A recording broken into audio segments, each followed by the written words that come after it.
Hello everyone, today we have new video review with fresh kit from ICM. As you can see, this time Ukrainian manufacturer decided to reduce their Dornier 17 and now it is molded in 72nd scale. So we have this Z-10 Night Fighter version which is molded in this small scale. We have this nice beautiful box art on the front side. Here you can see comparison with my hand, so box is not that big. On the side there is some information about the real airplane and the model kit. So there are 155 parts inside this box. And on the other side, as usual, we have one of the marking options shown from the both sides. The box structure is typical for the ICM, so we have sturdy white cardboard box inside. And then we have plenty of screws which are packed all together, assembly manual, and that's pretty much all. So just give me a second.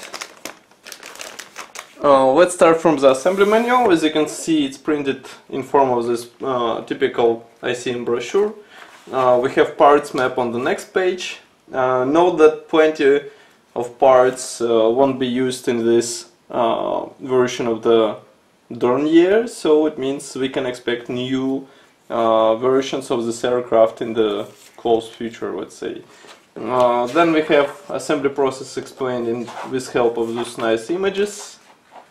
Note that even in 72nd scale the cockpit will be very detailed, even out of the plastic, and I have no doubt that there will be some PE add-ons from the aftermarket manufacturers.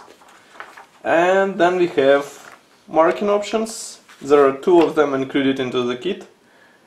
And here you can see their top view, let's say. Then we have small decal sheet.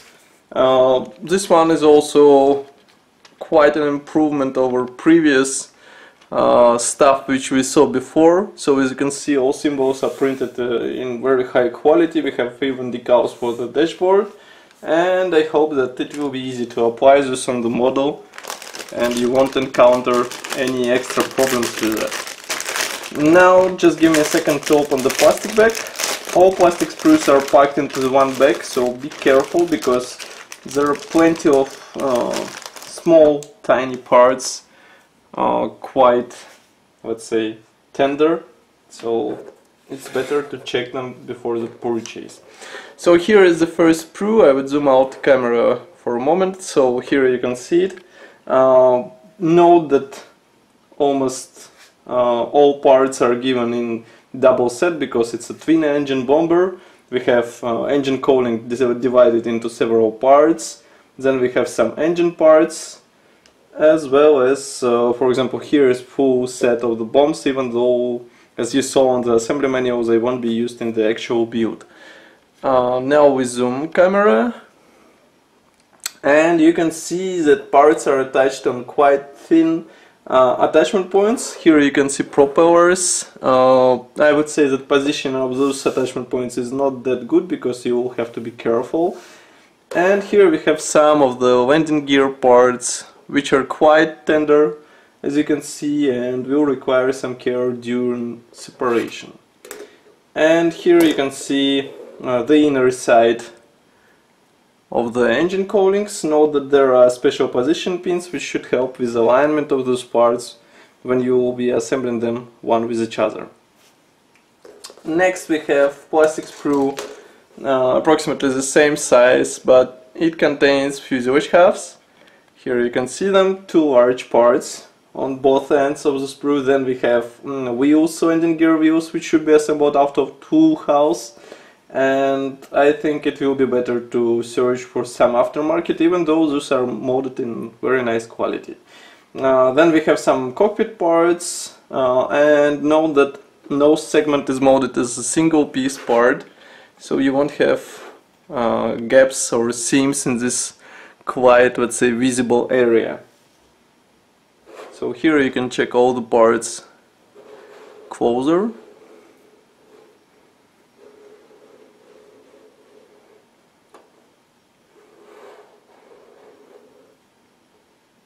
Molding quality is on the same level, so here you don't have to worry. Then we have separate plastic sprue with wing parts. Note that bottom wing half is molded as one piece and features recessed panel lines, even though ailerons are molded separately and they were present on the previous sprue. And here we can see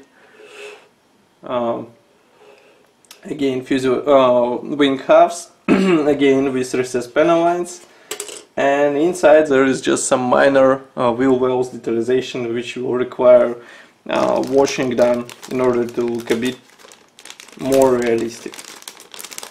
Transparent parts are packed into the separate bag, so at least those will be intact and won't be scratched during shipment. And I have to say that they look quite impressive. Here you can see them. The only thing you would need for those nice canopy parts, of course, are masks. I have no doubt that aftermarket manufacturers will release some products for this kit, or you will be able to cut those by your own hands, let's say. So that's all for the video review. As usual, you can check full review article on our website, and of course I will be happy if you press the like button below and subscribe to our YouTube channel. Don't forget to like our Facebook group as usual, because you can get all fresh articles on time and some news and fresh photos faster than others. Thank you for watching and see you in the next video review.